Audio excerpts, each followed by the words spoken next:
ठाकुर अनुगुल चंद्रन परम भक्त चित्तरंजन पट्टनायक परलोक नर्ला अंचल शोकर छाया सृष्टिर नियम अनुसार जन्म होगा और मृत्युवरण करवा यह चिरंतन सत्य से मनुष्य जन्म होता है और मृत्यु को वरण कर किंतु असमय यह धाम त्याग कले परिवार उपर तार बोझ टी अधिक पड़ता है। यह एक घटना घटी कलाहांडी जिला नर्ला ब्लॉक अंतर्गत देहेली गाँव में उक्त गाँव चित्तरंजन पट्टनायक नामक 58 वर्षीय जैनिक व्यक्ति प्रार्थना करुवा समय हृदघात जो मृत्यु मुखर पड़ते मृत्यु खबर पाई नर्ला अंचल शोकर छाया खेली जाए। मृत्यु समय सहधर्मी और दुई पुओं सहित परिवार अन्य सदस्य उपस्थित थे।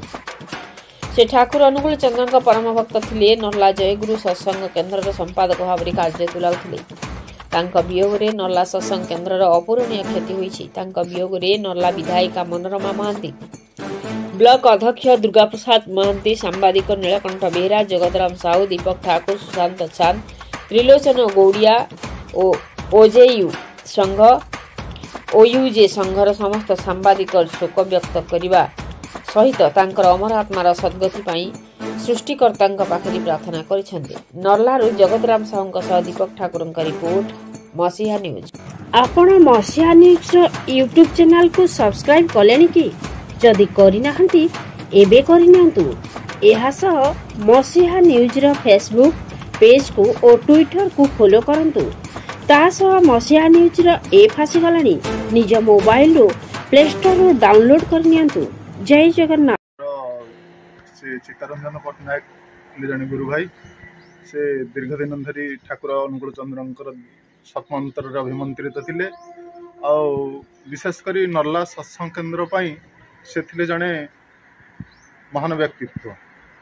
सत्संग वर्तमान जो मंदिर प्रतिष्ठा कार्य तांकर सहयोग प्रत्यक्ष सहयोग थिला माने अति गुरुत्वपूर्ण। से थिले जड़े विशेषकर जड़े भद्र व्यक्ति आमर सत्संग जगत रे बेस परिचित सुनामधन्य व्यक्ति, जड़े वयोज्येष्ठ व्यक्ति जेकोसी कार्य को अति सुचारू रूप स्पष्ट जन स्पष्टवादी से जहाँ कहती स्पष्ट कहती भल भाव खराब भाव प्रत्येक कार्य को अति गुरुत्व सहकारे से संपादित कर आज जो अकाल वियोग घटी विशेषकर आमर नर्ला अंचल आमर सत्संग जगत पाई एक अपूरणीय क्षति बोली आमे माने चिंता करुछु। से जो कार्य जो गुरुत्वपूर्ण दायित्व संपादन करुथिले ताकू बोध हुए एते माने निष्ठापर भाव में संपादित करने भाई माने भाई आम भितर प्राय विरल।